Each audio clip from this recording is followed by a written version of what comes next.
ओम नमस्ते जी। संध्या के तीसरे भाग में आज हम अंग स्पर्श मंत्रों पर विचार करेंगे, जिसका प्रथम मंत्र है ओम वाक वाक।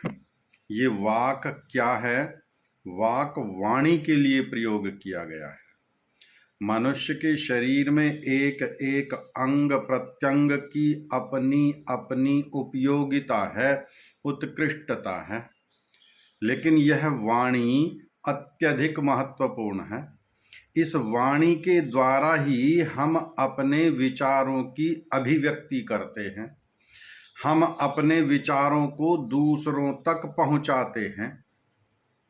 अब ये वाणी कैसी हो, तो परमपिता परमात्मा से हम प्रार्थना कर रहे हैं कि इस मेरी वाणी में बल हो, तेज हो, ओज हो, ये वाणी प्रभावशाली हो।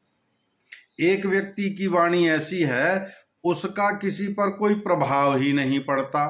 एक वाणी ऐसी है जिसका सभी पर प्रभाव पड़ता है। एक वाणी हम ऐसी बोलते हैं, कठोर कर्कश, जिसको सुनकर के ही दूसरा व्यक्ति उत्तेजित हो जाता है।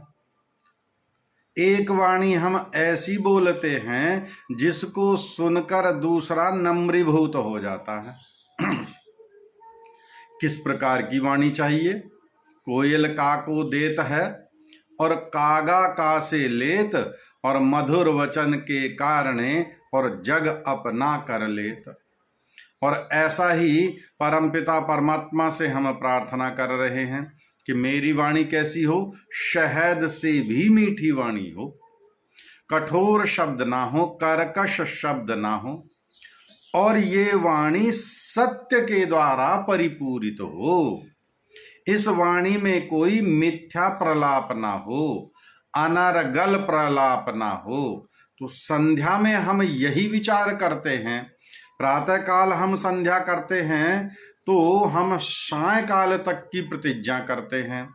आज इस पूरे दिन में मैं अपने व्यवहार को शुद्ध रखूंगा, पवित्र रखूंगा और सत्य ही बोलूंगा, मिथ्या नहीं बोलूंगा, वेद विरुद्ध कोई बात नहीं कहूंगा, कोई प्रलाप नहीं करूंगा, कोई व्याख्यान नहीं करूंगा।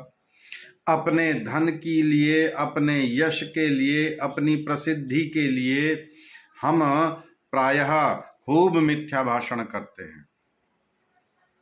हम घर से अभी निकले भी नहीं हैं और मित्र का फोन आ गया, हाँ जी आप कहाँ तक पहुँचे, आप अभी तक आए क्यों नहीं कार्यक्रम में, आप अभी तक आए क्यों नहीं उत्सव में। आपने कह दिया बस हाँ पहुंचने ही वाला हूं, रास्ते में हूं, मार्ग में हूं, पहुंचने वाला हूं।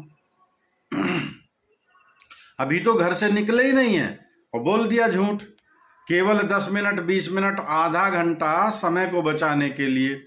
अब एक झूठ आपने बोला तो इसकी पुष्टि के लिए दूसरा झूठ फिर बोलना पड़ेगा। आप पहुंचे, आप तो कह रहे थे 10 मिनट में पहुंच रहा हूं, आप तो 1 घंटे में। क्या बताएं जी, रास्ते में इतना भयंकर जाम मिल गया। एक झूठ वहां बोला, एक झूठ यहां बोला। उपनिषद का ऋषि कहता है, नहीं सत्यात परो धर्मो ना नृतात पातकम परम। सत्य से बड़ा कोई धर्म नहीं और असत्य से बड़ा कोई पाप नहीं है। तो इस प्रकार की हम ये प्रतिज्ञा प्रातःकाल बैठ करके परमेश्वर के समक्ष कर रहे हैं। ओम वाक वाक, हे परमपिता परमात्मा, मुझे ऐसी शक्ति देना, सामर्थ्य देना, बल देना, शक्ति देना कि मैं पूरे दिन का जो व्यवहार करूंगा वह मेरा व्यवहार सत्य पर आधारित हो। मैं मिथ्या ना बोलूं, मेरी वाणी वेदानुकूल हो, मेरी वाणी पवित्र हो, शुद्ध हो, कठोर कर्कश शब्दों का मैं प्रयोग ना करूं। धन्यवाद।